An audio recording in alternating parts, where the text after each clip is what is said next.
अस्सलामुअलैकुम YouTube family, welcome to another day another vlog. उम्मीद है कि आप सब खैरियत से होंगे। आज का ये व्लॉग बहुत ही ज़्यादा इंटरेस्टिंग होने वाला है, तो वीडियो को एंड तक ज़रूर देखिएगा क्योंकि आज की इस वीडियो में मैं आप लोगों को दिखाऊंगी नगोया का एक बहुत ही खूबसूरत एक्वेरियम। तो ये जो आप देख रहे हैं ये है port of Nagoya public aquarium. Honestly speaking बहुत ही खूबसूरत तरीके से बना हुआ था। यहाँ का व्यू बहुत अच्छा था, ग्रीनरी यहाँ पे बहुत अच्छी थी। तो ये एक्वेरियम के साथ साथ आई थिंक कि बहुत अच्छा पिकनिक स्पॉट भी है। यहाँ पे 4 डिफरेंट अट्रैक्शन साइट्स भी थी जो कि बहुत ही अनयूजुअल है। एक्वेरियम में मोस्टली सिर्फ एक एक्वेरियम ही होता है या छोटा सा एक पार्क होता है साथ में, लेकिन यहाँ पे नगोया पोर्ट बिल्डिंग थी जहाँ पे खड़े होकर आप नगोया पोर्ट का एक बहुत ही अच्छा व्यू ले सकते हैं। ये जो शिप है ये फूजी शिप है जो कि एक आइस ब्रेकर शिप थी अंटार्कटिक में, जिसने हेल्प की थी पिछले नहीं मतलब कि 18 साल तक इसने अंटार्कटिक को एक्सप्लोर करने में हेल्प की थी। तो अभी ये पब्लिक डिस्प्ले के लिए ओपन है। साथ ही साथ यहाँ पे एक्वेरियम है ऑब्वियसली, क्योंकि नगोया पोर्ट पे है तो एक्वेरियम तो ज़रूर होगा। और एक्वेरियम के साथ साथ यहाँ पे एक बहुत बड़ा फूड कोर्ट है। तो ये जो आप देख रहे हैं जेटी, ये सारा फूड कोर्ट है। तो द फन थिंग इज़ कि ये हमारी जो ट्रिप थी ये अनप्लान थी। तो बेसिकली ये वीडियो पिछले 3 महीने पुरानी है। इसे मैंने शूट किया था गोल्डन वीक में, जो कि स्प्रिंग वेकेशंस को कहा जाता है और ये मई के स्टार्ट में होती हैं। तो यहाँ पे बेसिकली स्प्रिंग वेकेशंस को गोल्डन वीक कहा जाता है क्योंकि सिर्फ ये 1 हफ्ते के लिए ही होती हैं। तो ये ट्रिप मैंने जैसा कि पहले बताया कि अनप्लान थी, वो इसलिए थी कि गोल्डन वीक में हमारा इरादा था कि हम फूजी फ्लावर्स देखने के लिए जाएं और उसका एक पार्क नगोया में भी है। सो वी डिसाइडेड कि वहाँ पे जाएंगे, we will have some family time और मज़ा आएगा क्योंकि हम सबको नेचर पसंद है। तो Fuji flower basically wisteria flowers को कहा जाता है। बहुत ही खूबसूरत किस्म के फूल हैं और अभी तक जापान में आई थिंक सिर्फ एक दफ़ा ही हमने देखे हैं, लेकिन इसका एक बहुत ही बड़ा गार्डन बना हुआ है नगोया में, विच इज़ वेरी ब्यूटीफुल। लेकिन वहाँ पे जब हम गए फूजी फ्लावर्स देखने के लिए, वी वर शॉक्ड क्योंकि वहाँ पे एक भी फूल नहीं था। फूजी क्या, कोई भी फूल नहीं था।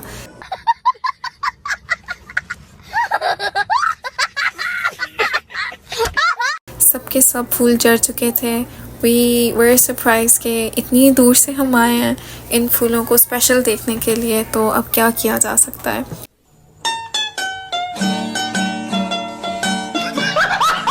So we searched for a couple of things. तो एक ज़ू निकला, एक ये एक्वेरियम निकला था और साथ में एक अम्यूज़मेंट पार्क था। So we decided कि aquarium is the best place क्योंकि हमारे साथ हमारी नीस भी थी, she is 18 months old, तो उनके लिए जो सबसे सूटेबल जगह थी वो ये एक्वेरियम था। अम्यूज़मेंट पार्क में जो राइड्स थी मोस्टली रोलर कोस्टर राइड्स थी, बड़ों के लिए थी जो कि वो नहीं ले सकती थी। तो बेबी शार्क की पोएम्स क्योंकि वो सुनती भी रहती हैं, so we thought this is the best place, and then here she can get to see the shark in real life. तो यहाँ पे नीचे ये म्यूज़ियम भी बना हुआ है, आप देख सकते हैं। यहाँ पे शार्क्स की जो भी मैरीन लाइफ है उसके बारे में यहाँ पे सब कुछ उन्होंने डिटेल से बताया हुआ है कि कितने पाउंड की कोई मछली होती है, किस तरह का उसका स्ट्रक्चर, बॉडी स्ट्रक्चर किस तरह का होता है, क्या वो खाती है। तो बेसिकली उन्होंने सब कुछ यहाँ पे डिटेल से बताया हुआ है। जो आप स्केलेटन यहाँ पे देख रहे हैं ये सब असली हैं, ये नकली नहीं है। लेकिन साथ में जो उन्होंने फिगर फ़िश की बताई हुई है कि इस फ़िश का स्केलेटन इस तरह का है, ये सब नकली हैं। तो इसके बाद हम गए थे फ़िश शो देखने। यहाँ पे हम आइसक्रीम एंजॉय कर रहे हैं और साथ में फ़िश शो देख रहे हैं।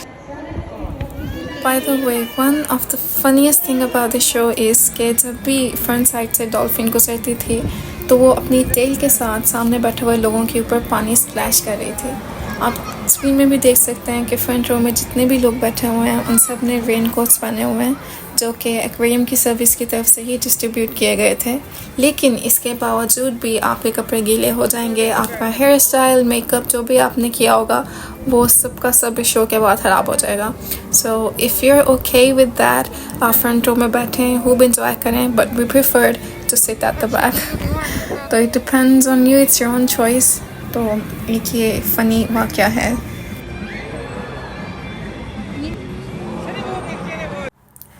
तो यहाँ पे हम ट्राई कर रहे हैं अपनी नीस का फोकस थोड़ा सा कराने में, because she was continuously watching the birds and the pigeons. उसका कोई ध्यान नहीं था डॉल्फिन्स में, ना ही वो कोई इंटरेस्ट ले रही थी। इवन शी स्टार्टेड क्राइंग, और बस हम यही चाह रहे थे कि वो देखें, थोड़ा सा इंजॉय करें, बिकॉज हम उन्हीं के लिए स्पेशल यहाँ पे आए थे।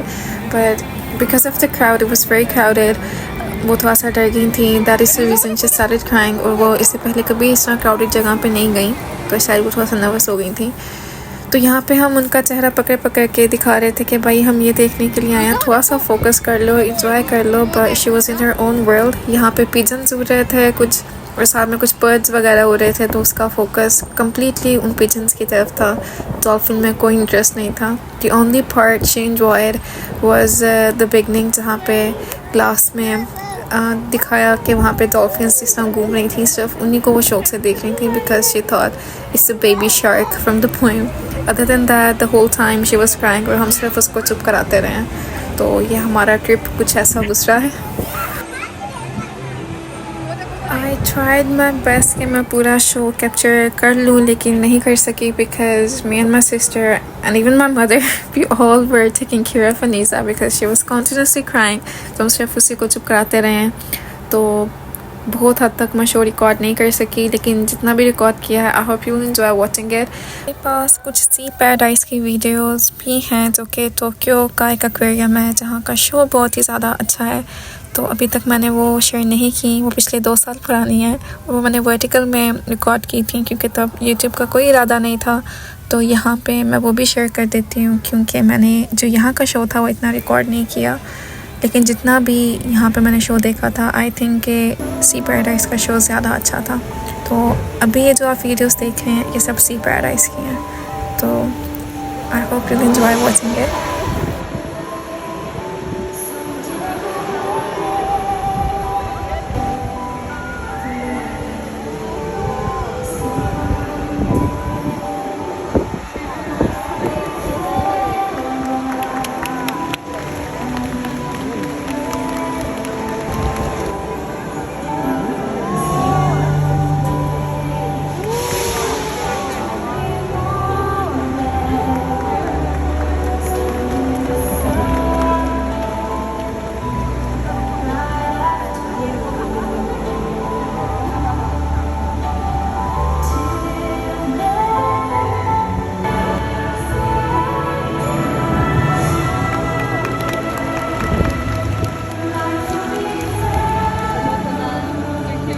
Honestly speaking, I really enjoyed this show. यहाँ की डॉल्फिन्स माशाल्लाह से बहुत ही ज़्यादा क्यूट थी और बहुत इंटेलिजेंट थी, दैट आई वाज शॉक्ड। आप लोग भी देख रहे हैं कि किस तरीके से परफॉर्म कर रही हैं।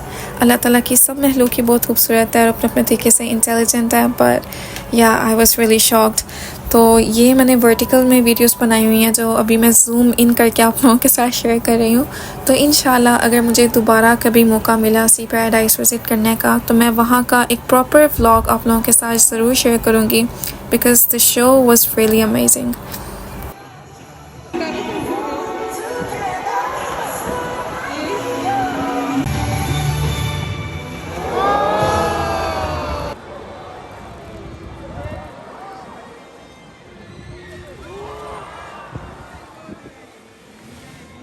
अच्छा, ये जो आप एरिया देख रहे हैं, ये फ़िश शोज़ के लिए है। यहाँ पे डॉल्फिन का शो होता है, सील का होता है, और साथ में पेंगुइन्स का होता है, और शायद कुछ और शोज़ भी थे जिनके मुझे नाम याद नहीं है। तो अगर आप लोग यहाँ पे जाएं, आप सभी शो ज़रूर देखिएगा। हमने सिर्फ ये एक शो देखा था because my niece was crying.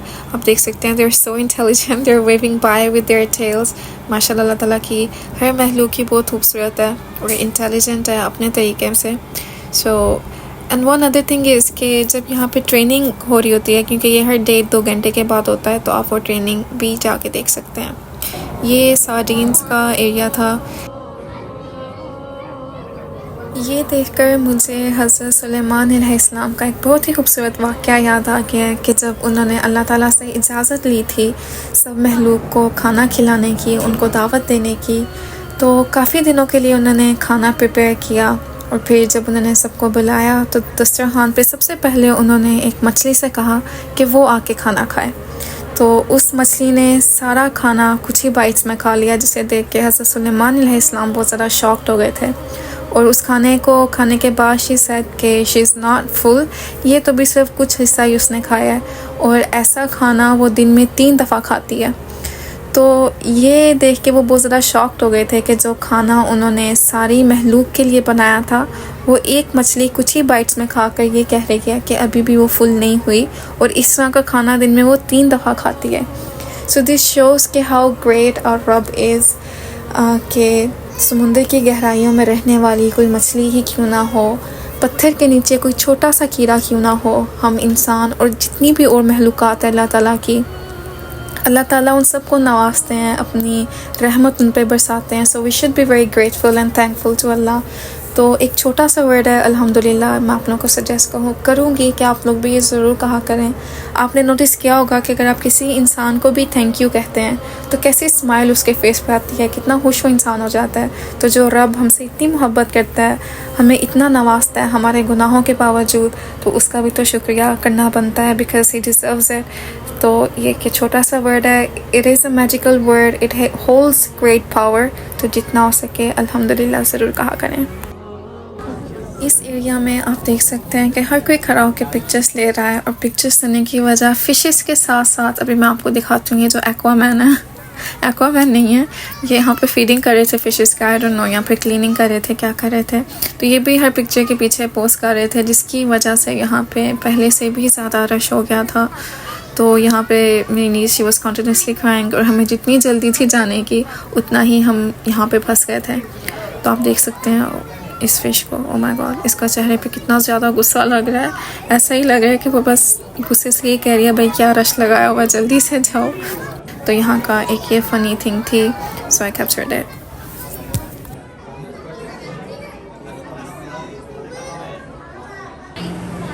ये टर्टल्स देख के मुझे फाइंडिंग नीमो और साथ में जो मोआना की मूवी है जिसने की, वो याद आ गई। बिल्कुल उसी तरह लग रहा था कि वहाँ से करैक्टर्स निकल के आ गए हैं रियलिटी में, लेकिन रियलिटी को देख के ही करैक्टर बनाए जाते हैं। सो याद है वो looking so cute and pretty. तो यहाँ पे इस तरह से ये टर्टल्स का एरिया भी सेपरेटली बना हुआ था। ये जो ऊपर आप स्केलेटन देख रहे हैं ये बड़ा सा ये वेल का है। आप देख सकते हैं कि वेल कितनी बड़ी होती है, इससे भी बड़े साइज़ की वेल्स होती हैं, सुभान अल्लाह। तो ये वेल का स्केलेटन था और आई वाज शॉक्ड कि इतने बड़े बड़े क्रीचर्स भी हैं दुनिया में जिनको अल्लाह ताला खाना पीना सब कुछ देते हैं। तो यहाँ से हम देखने के बाद ये बाहर आए हैं। आप देख सकते हैं यहाँ से जो मैं अम्यूज़मेंट पार्क का जिक्र कर रही थी वो भी नज़र आ रहा है। तो करीब में ही इधर एक बहुत बड़ा सा अम्यूज़मेंट पार्क भी है। अच्छा, तो यहाँ पे बाहर आने के बाद we all were feeling so hungry, क्योंकि अंदर हमने सिर्फ आइसक्रीम खाई थी, अंदर कुछ भी हलाल नहीं था। तो यहाँ पे बाहर आते ही क्योंकि गोल्डन वीक था तो यहाँ पे कुछ शोज़ वगैरह भी हो रहे थे और यहाँ पे स्टॉल्स लगे हुए थे खाने के, जिसमें टर्किश खाने के स्टॉल्स भी थे। तो अल्हम्दुलिल्लाह ये हमें कुछ हलाल खाने को मिल गया। अदरवाइज़ यहाँ पे आप पिज़्ज़ा वगैरह, इटालियन पास्ता वगैरह इस तरह की डिशेस हैं जो आप खा सकते हैं, बट हमने टर्किश ज़्यादा प्रेफर किया। तो यहाँ पे भी हम बैठ के खाना एंजॉय कर रहे हैं। यहाँ पे कुछ शोज़ वगैरह हो रहे थे तो we just had some family time। यहाँ पे हर कोई पिकनिक वगैरह भी लोग मनाने के लिए आए हुए थे, क्योंकि जो पार्किंग फ़ी है वो सेपरेटली आपको पे करनी पड़ती है और जो अट्रैक्शन साइट्स हैं जिस तरह ये म्यूज़ियम वगैरह है, ये बिल्कुल जो सामने बिल्डिंग है ये नगोया पोर्ट की बिल्डिंग है, तो यहाँ की एंट्रेंस के लिए आपको टिकट लेनी पड़ती है। अदरवाइज़ आप यहाँ पर आराम से बैठ के इंजॉय कर सकते हैं। तो हमने जो टिकट ली थी वो हमने होल साइट का पैकेज लिया था जिसमें पूरी साइट का आप टूर कर सकते हैं, वरना आप सेपरेटली भी ले सकते हैं। जिस अगर आपको ये जगह नहीं जाना, सिर्फ एक्वेरियम जाना है, तो आप ओनली एक्वेरियम की टिकट भी ले सकते हैं।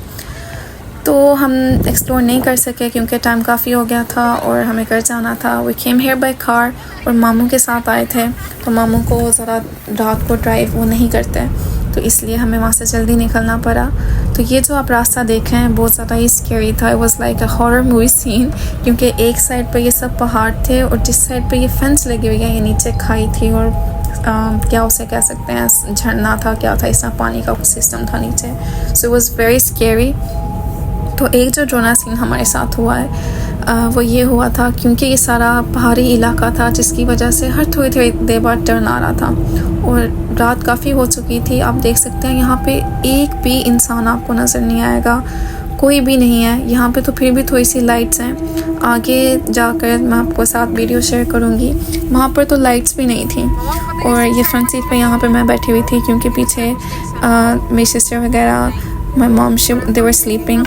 तो मेरे हाथ पे मैप था, वो ऑफिस में था। सो आई वॉज टेलिंग कि किस साइड पर जाना है, क्या करना है। तो पीछे सब सो रहे थे। यहाँ से टनल के निकलते ही वो इलाका आया।